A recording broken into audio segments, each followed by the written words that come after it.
Vamos a, vamos a empezar con una persona Se ríe, ¿ves? que conoces bien, que, bueno, prácticamente ya contestaste varias preguntas de esas, o sea, ya lo explicaste durante la plática, pero igual y a lo mejor, si ya lo contaste, a lo mejor un pequeño resumen nada más Claro, para hacer un buen así punto de es. esos. Bueno, Imre nos preguntó, ya te hice la pregunta vulgar, bueno, Sí, pero al Imre final dice, es, bueno, sí. no, ¿cómo se siente trabajar como latino en un ambiente europeo? Mira, es bueno, o sea, es interesante. Tú siempre brillas, o sea, siempre brillas. eh, La gente trata de ser muy políticamente correcta. Ujú. Tú como latino siempre brillas, ya sea porque tú eres el que sonríes, el que siempre dice buenos días, el que está ahí para enseñar a alguien a bailar cuando van a tomar o algo de ese tipo de cosas. Entonces, es muy bonito, o sea, y lo disfruta, pero también viene con su estigma, con su estereotipo detrás, de que eres el latino, de que eres la persona, y te lo juro que, coño, yo no siento por qué así, pero como eres la persona que no entregas las cosas a tiempo, que Sí. no... y es verdad, o sea, no entregas las cosas a tiempo, eres el que llega, si hay junta a las 9, llega a la junta a las 9 en punto, todo ese tipo de cosas. Entonces tienes que luchar, vas, yo digo, vas en su vida, ¿me entiendes? Para Ujú. sacar ese tipo de estereotipos. Entonces, hay que trabajarlo. Yo digo que al principio es inevitable, pero ya cuando te empiezas a hablar con tus resultados, que eso es lo que más importa, no habla mucho, pero con tus resultados, yo digo que se da. O sea, pero es muy divertido. No, sí, Se de hecho. disfruta. No, sí, totalmente. Perfecto. La siguiente pregunta viene de Juan Pablo Miranda. Uh -huh. Dice, eh, por favor, Darío, pregúntale a Simón cómo ve el tema de diversidad e inclusión en Alemania. Mira, ese es el número 2, porque él siempre me decía que yo era el número 1. Entonces, él es el número 2. Mi querido amigo Pablo, que está en recursos humanos de Ford, ¿no? Mi mujer es de recursos humanos, trabaja en una compañía japonesa. Yo, gracias a los procesos internos de la compañía, me veo en muchas situaciones de reclutamiento. Y yo te puedo decir que es un tema bastante importante. Y no te voy a hablar de Alemania completo, yo te voy a hablar de FedEx, por ejemplo. En mi departamento tenemos 50% de cuotas con mujeres. O sea, te lo juro, 50% del departamento completo de ingeniería en Alemania son mujeres. Es, es, vamos a decir, no es complicado trabajar, pero te cambia un poquito la manera. Tienes que, como hombre, tienes que tener mucho cuidado cómo te refieres a las cosas, porque no porque estamos en Alemania no se te van a salir malas palabras y cosas así, sino tienes que tener un poquito más de sensibilidad, tienes que ser, si eres caballero, tienes que ser muy caballeroso todavía. Hay un tema ahí, pero se trata de la inclusión. ¿Qué otra cosa? El departamento tiene diferentes nacionalidades. Ahí tenemos chilenos, dominicanos, tenemos mexicanos, tenemos de España, tenemos italianos. O sea, hay esto. Todavía no hay nadie que sea homosexual o lesbiana. Creo que sí, tenemos una. Entonces, perdón, homosexual, o sea, incluye a las lesbianas. Pero hay homosexualidad en mi departamento. Entonces, yo te puedo decir que mi departamento y mi compañía en sí hay esa inclusión. Nosotros, como nuestros pilares, es People Service Profit en FedEx, las personas van primero y luego va el servicio al cliente y luego viene el profit, que están de la mano, pero si lo ves de forma de left to right, People siempre va primero. Entonces nosotros trabajamos mucho eso. Entonces, si lo va a hacer la parte de Marion, que es más en recursos humanos y esté en eso, te puedo decir que sí se trabaja, tratan de eso, o sea, el sistema está para darle soporte a las mujeres. Todavía no es suficiente, no es óptimo, pero la parte, por ejemplo, de que yo me pueda quedar en casa 6 meses y mi mujer se vaya a trabajar después de los 6 meses, o sea, está la parte del pago, mientras de casi un año con un tope de 1.800 euros, entonces más o menos, yo creo que eso ayuda mucho. Sí, porque también esa parte también ayuda a los hombres, no es que solamente... Exacto. O sea, yo lo puedo hacer y yo lo hice con Ana Isabela. Tuve 3 meses de licencia parental ahora con mi hijo que viene en febrero. Lo voy a hacer 4 meses. Lo pudiese hacer más si quiero. Yo tengo compañeros que han hecho 7 meses, o sea, se divide en 7 meses la mujer, 7 meses el hombre. Y no te afecta, vamos a decir, no se puede decir que no te afecta la carrera porque hay que hacer un cut. O sea, no es que te van a reemplazar con otra persona en el departamento, pero por lo menos lo balanceas y hablamos de ese valor abstracto que hay. O sea, tú lo pones como tu persona, que es más importante para mí, esos 7 meses que no estoy en la oficina, a estar 7 meses con mi hijo que está o con tu hija que está en ese proceso de crecimiento. Pero está mucho más que en nuestras culturas, gracias al sistema que nosotros tenemos en Alemania.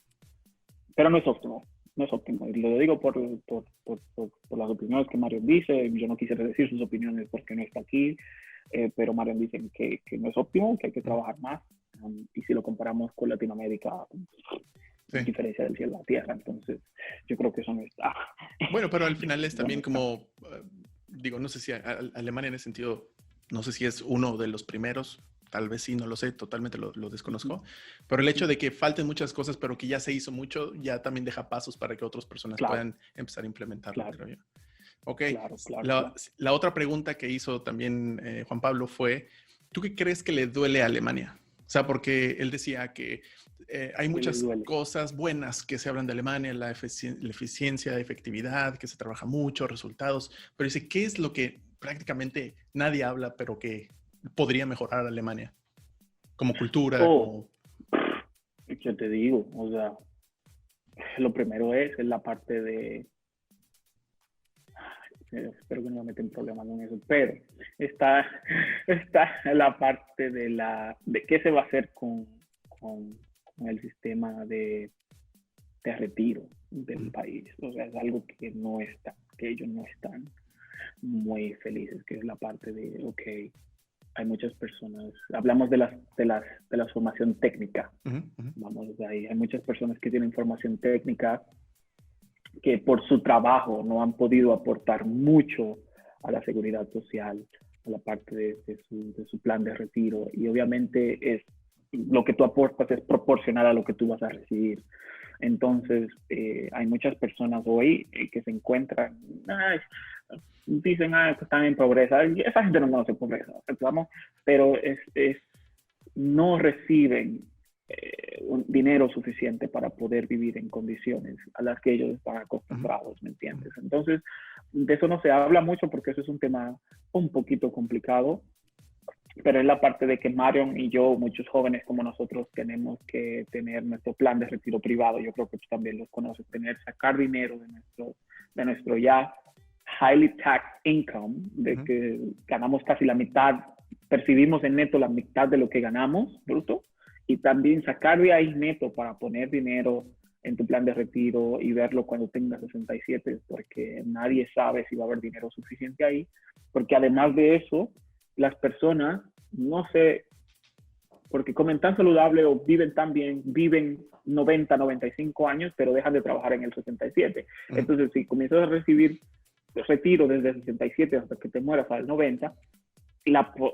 nosotros vamos a tener 2 niños, pero la mayoría de los jóvenes quieren tener un niño porque es muy caro, vamos a decirlo así. Entonces, esas curvas no se ven. Entonces, ponemos menos dinero a la cubeta y se tiene que dar más dinero. Entonces, son esos temas muy complicados también que entran en política.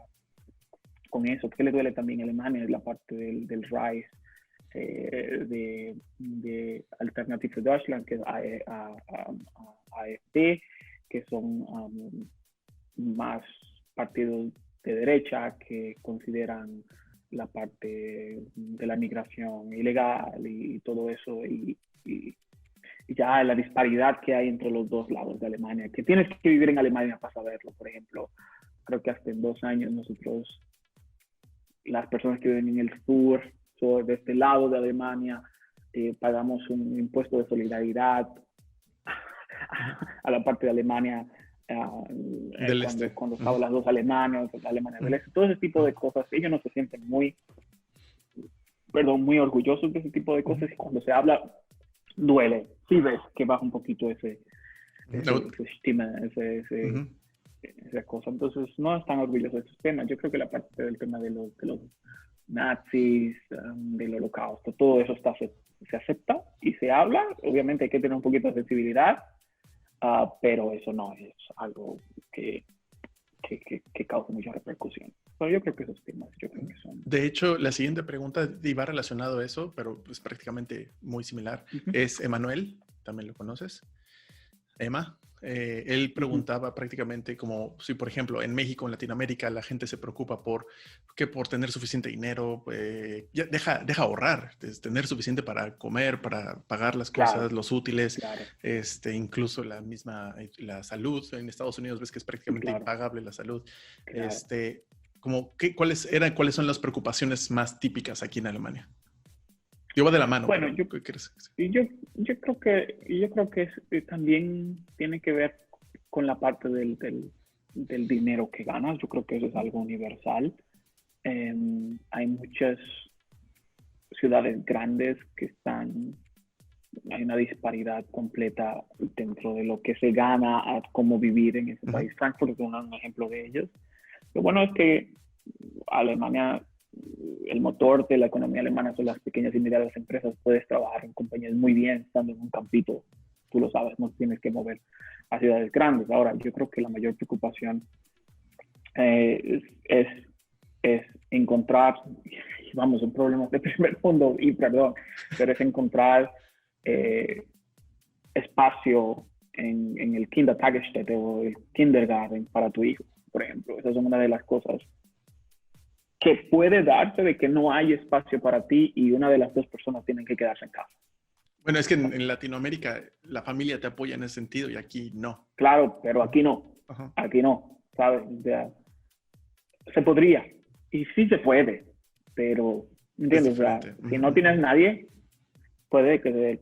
entonces creo que hay una de esas cosas de que no encuentres el sistema de sorteo de la escuela, por ejemplo. Tú tienes que pensar muy bien en qué área vas a vivir para que el niño pueda entrar a una escuela. Todas las escuelas son iguales en términos de infraestructura y todo eso, pero la parte de la calidad escolar.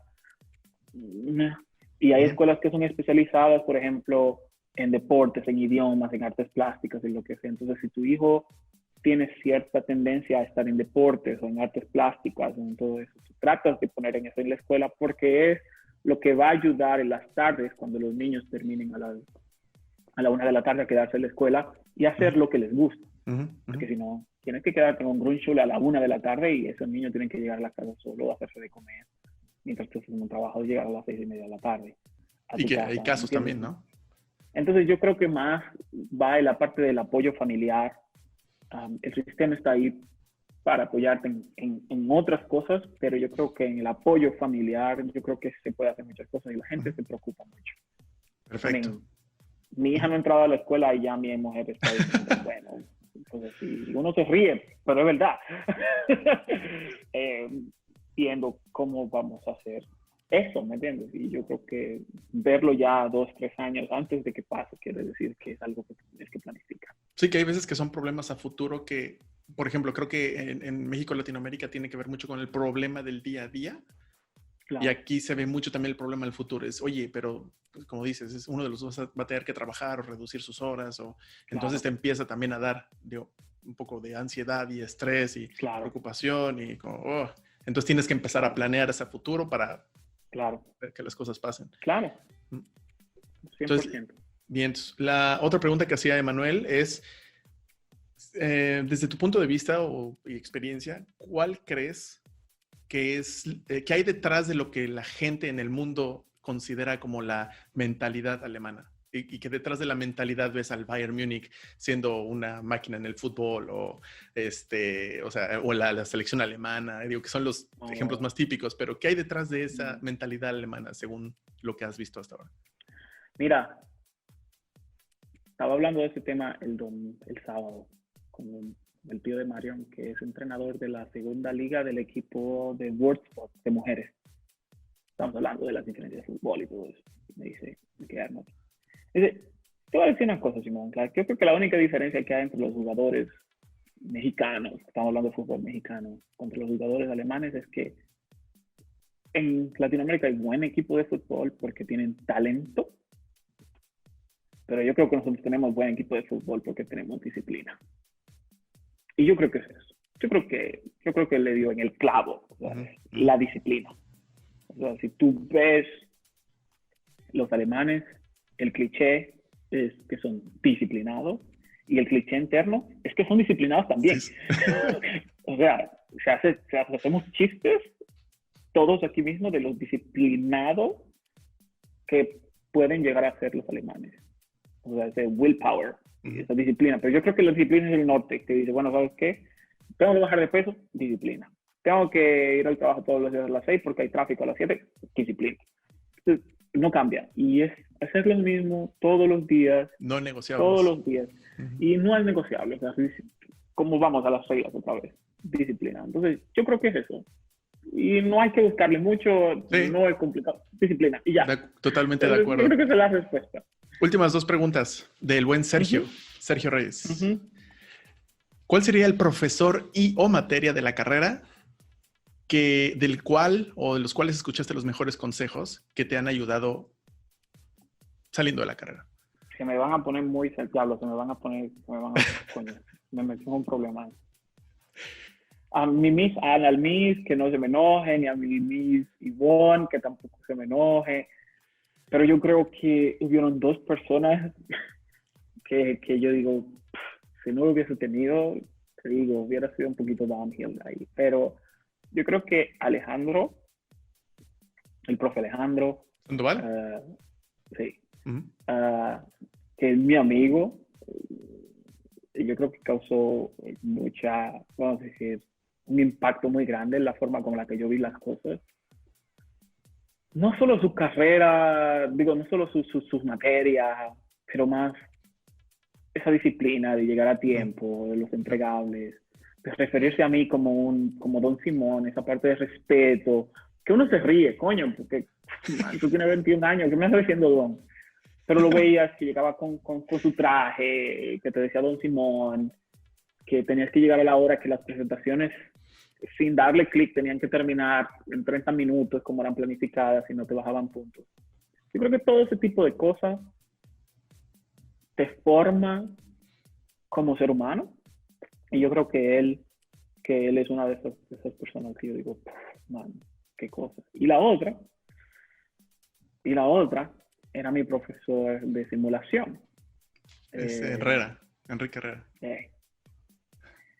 Enrique era muy especial, porque yo tuve también una relación un poquito caótica con él, no me fue bien en simulación, casi estuve a reprobar simulación, pero era una persona muy sabia con su Excel y todo eso, pero yo creo que esa fue la persona con Sandoval en la parte como persona, ¿sabes? El desarrollo personal, y yo creo que Herrera fue con el desarrollo técnico. Me decía, man, si tú no manejas Excel, el tipo no estaba haciendo rocket science con Excel, estaba haciendo un poquito de simulación, pero trabajaba con macros, trabajaba con pivot. Y si tú no manejas Excel, man, te va a ir mal. Y con la parte de, ser muy específico con los números, accuracy, todo ese tipo de cosas, de que si lo haces muy metódico, igual, ¿no? También. O sea, si haces el método como tiene que ser, la simulación va a dar igual todo el tiempo. Te va a dar el mismo resultado. Y yo creo que esa es la parte de ese desarrollo técnico que yo creo que también, causó gran repercusión en mí. Entonces, yo creo que son esas 2 personas con las que yo creo que no puedo llevar. Perfecto. Y la última es, ya explicaste por qué, ya nada más es más bien hacer una evaluación. Es del 1 al 10, ¿qué tan diferente puede ser la relación laboral alemana contra la latinoamericana? Pues es lo mismo. Darío, es lo mismo.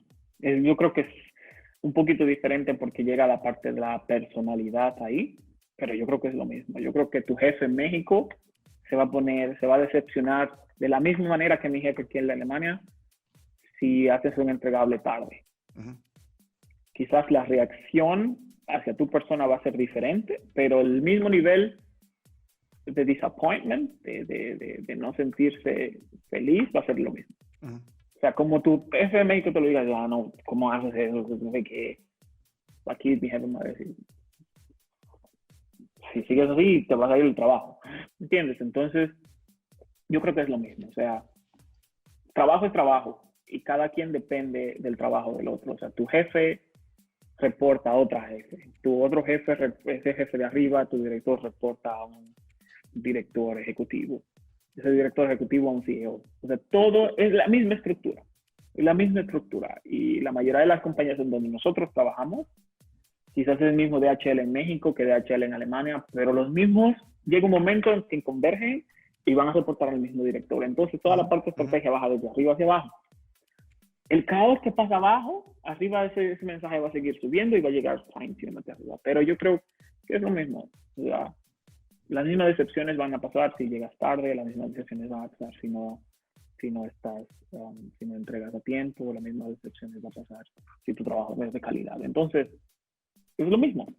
Es lo mismo. Si tú te pasas de fresco con una muchacha, va a pasar lo mismo allá, que aquí lo único que aquí te lo van a decir en el momento, se lo van a decir echar, y allá se lo van a decir a la amiga, y la amiga le va a decir, mira, díselo echar, y quizás echar recursos humanos no le aplique las reglas como deben de ser, pero es lo mismo. O sea, en esencia es lo mismo. En esencia es lo mismo. La ejecución puede ser diferente. Eso sí, yo creo que sí. Un poquito diferente, sí, un poquito diferente, pero en esencia es lo mismo. Ok, perfecto. Entonces, y una pregunta mía, ya para terminar y cerrar, es... Obviamente. Obviamente, otra vez, muchísimas gracias por tu tiempo y porque ya sé que estamos corriendo contra el reloj porque tienes que trabajar. Hay que ser eficientes de todos modos al final del día. Si tuvieras... Digamos que tienes prácticamente, no sé, menos de un día. Prácticamente ya te tienes que despedir. Alguien te da una mala noticia, te dice, ¿sabes qué? Ya llegó tu tiempo, llegó tu hora. Y pues prácticamente solamente puedes pasar un poco de tiempo y me refiero a con la gente que quieres, etcétera, pero no vas a poder despedirte de todos y no vas a poder comunicar todo lo que quisiste y desarrollar esas relaciones con los amigos que quisiste todavía desarrollar, etcétera, etcétera, todo eso. Al final del día solamente te quedan, pues prácticamente te dicen, ya vámonos, ¿no? Y por alguna razón no hay internet, no hay celulares, no hay nada para dejar un video, no nada, no te puedes comunicar. Solamente tienes una hoja y un papel. Y tienes 3 cosas para anotar, en general, para las personas que sepan de ti. Que al final serían tus 3 verdades. ¿Cuáles serían las 3 verdades de Simón que tendría que escuchar tu mamá, tu papá, tu pareja, tus amigos? ¿Cuáles serían esas 3? Coño, pero ¿qué pregunta del diablo fue esa? Son preguntas que hay que planificarlas. No, pero te digo, 3 cosas de escribir. Yo creo que lo primero que tengo que decir es, me disculparía, o sea, obviamente, perdón a las personas que en algún momento de alguna u otra manera se sintieron afectadas por mí, por mi personalidad, por mis acciones. Eso es lo primero. Pedir perdón. Y luego decir muchas gracias a las personas de las cuales yo aprendí algo, lo que sea. Eso es. Y lo tercero es que, mira, y eso yo lo tengo muy, muy claro. Yo creo que la gente se muere cuando se muere 2 veces. Cuando uno se muere físicamente y cuando mencionan tu nombre por última vez. Yo creo que eso es. Entonces, yo creo que lo tercero sería dejar un recordatorio de las cosas que yo dejé en este mundo que van a venir, porque yo creo que todavía soy muy joven, pero yo quiero hacer algunas cosas cuando tenga 40, 50, 60 años, en las que queden ahí como un legado y que cada vez que esas cosas se vean, o sea, es un recordatorio solamente la nota, no te olvides de mirar tal cosa, no se olviden de mirar, para que no se olviden de ti, para que tú no te mueras la segunda vez, porque yo creo que todavía ese ego, ese sentimiento de ego, sigue ahí, porque eso vive contigo, ¿sabes? Entonces, o sea, de que yo creo que sería eso. de cierta forma, La gente no me olvide. No pasaste desapercibido en esta vida. Que la gente no me olvide, man. Yo creo que la gente no me olvide, creo que es uno de los mayores miedos que yo tengo en la vida si yo me muero. Digo, bueno, si me muero y la gente me olvida el otro día, digo, yo no hice nada en este mundo, ¿sabes? Entonces, eso son.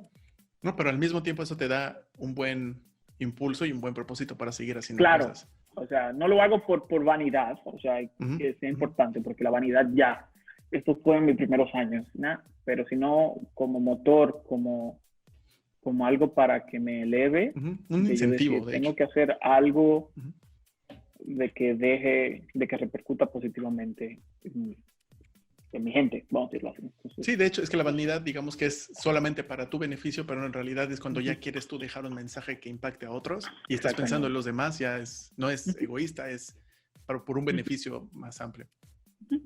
Pero bueno, muchísimas gracias. Muchísimas gracias. Qué bueno que te tomaste el tiempo. No, una vez más. Salió bien. Nos hayas regalado un poquito de sabiduría y de experiencia y de consejos. Y claro, bueno, si alguien tiene alguna pregunta o te quisiera hacer unas cuantas preguntas o contactar, ¿hay alguna forma? Claro. Sí, no, claro, que lo hagan a través de, bueno, mira, la mayoría de las personas a las que nosotros vamos a poner está ahí en Facebook. Me pueden mandar un mensaje directo por Instagram y Instagram está abierto. Creo que nosotros compartimos el post y si no, que me manden un mensaje por Facebook. Yo de vez en cuando leo los mensajes ahí. Vale. Y claro, me daría mucho gusto responder las preguntas de que quizás alguien tuviese, ¿no? Bueno, y si llegan más preguntas, hacemos una segunda sesión para... Claro, yo creo que vamos a terminar haciendo una segunda sesión que no sea tan más sobre mí, sino como cosas más un poquito de, ¿sabes? O sea, técnicas.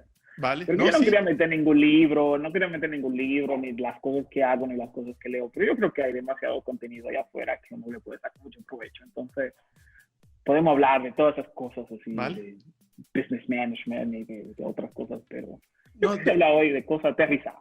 Totalmente.